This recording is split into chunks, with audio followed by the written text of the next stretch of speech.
Hello everyone. Today we are going to do the jump statements in the Python, and the three jump statements are break, continue and pass. Whenever break is encountered, it will terminate the loop statement and will transfer the execution of the statement immediately following the loop. Means if you have a loop and you have used a break inside, the moment break is encountered, the control will come immediately out of the loop.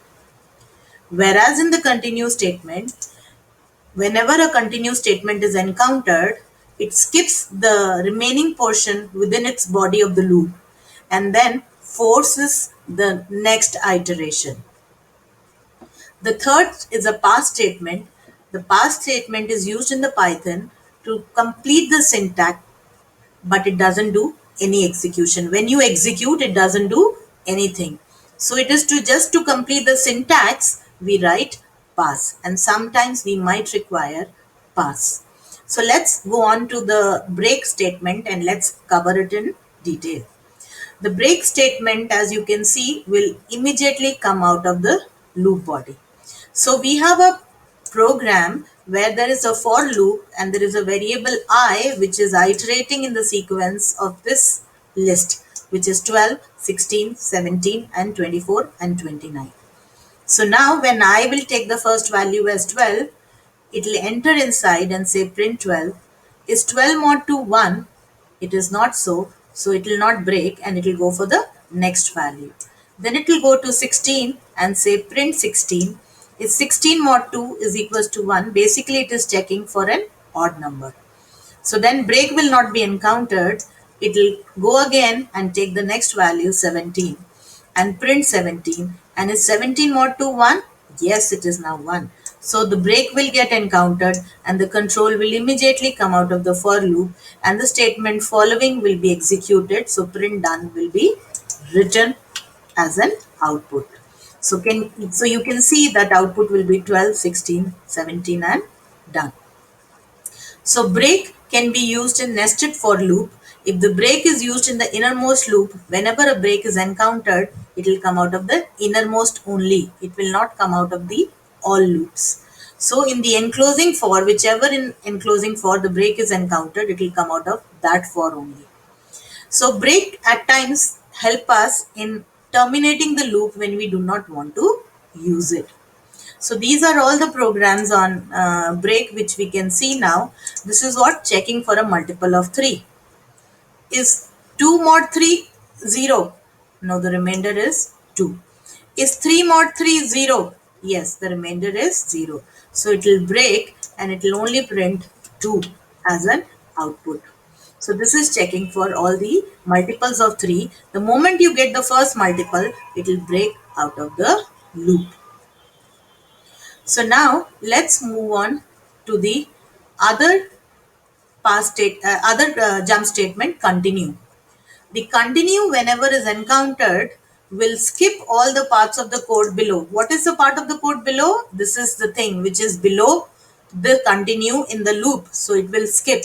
Remember, this is not in the loop. This is outside the loop because indentation makes it very clear. So it will skip this statement whenever continue is encountered, and the control will go above and will force the next iteration. So let's see the execution with an example. Here I is iterating in this sequence of numbers. So first it will take 12. Is 12 mod 2 is 1? Checking for an odd number? No, it is not. So it will never execute continue because it never entered in the if, and it will go to the next statement in the loop, and that is print I. So 12 will be printed on the screen. Next it will go and take the next value, which is 16. Is 16 mod 2 equals to 1? No. Then it will again go and say print I. Next it will take 17. Is 17 mod 2 equals to 1? Yes, it is, because 17 is an odd number. It will now go inside the if condition and will execute the statement continue.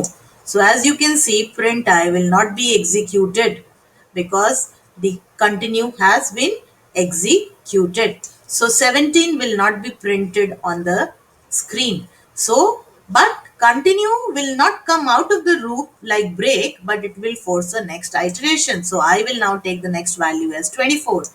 Is 24 mod 2? is equals to 1. So now it will go on for other values as well, and if it is an even number, it will print that value, but if it is an odd number, it will not print. So let's run this and show you. It did not print it 17 as it was an odd. It did not print it 29 as it was an odd number. And once the last iteration got over, finally it is going to come out of the for loop and going to execute the statements after the for. So print done will be now executed.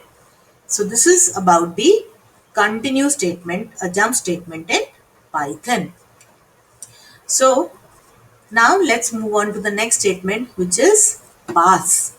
A pass is actually a null statement. There is a difference between a comment and a pass. The interpreter ignores the comment, whereas pass is not ignored. It is executed, but nothing happens when it is executed. It is called as no operation. So it is required when syntactically the program requires no action to complete the syntax, we use pass. For example, I have a for loop which goes total 4 times from 1 to 4.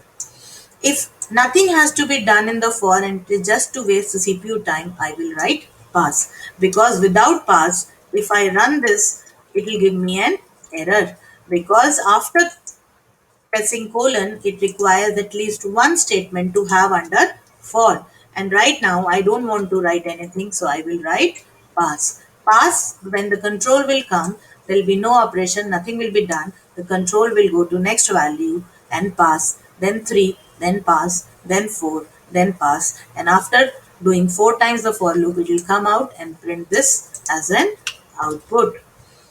So, pass is a statement which is used to complete the syntax, but when executed will not perform anything.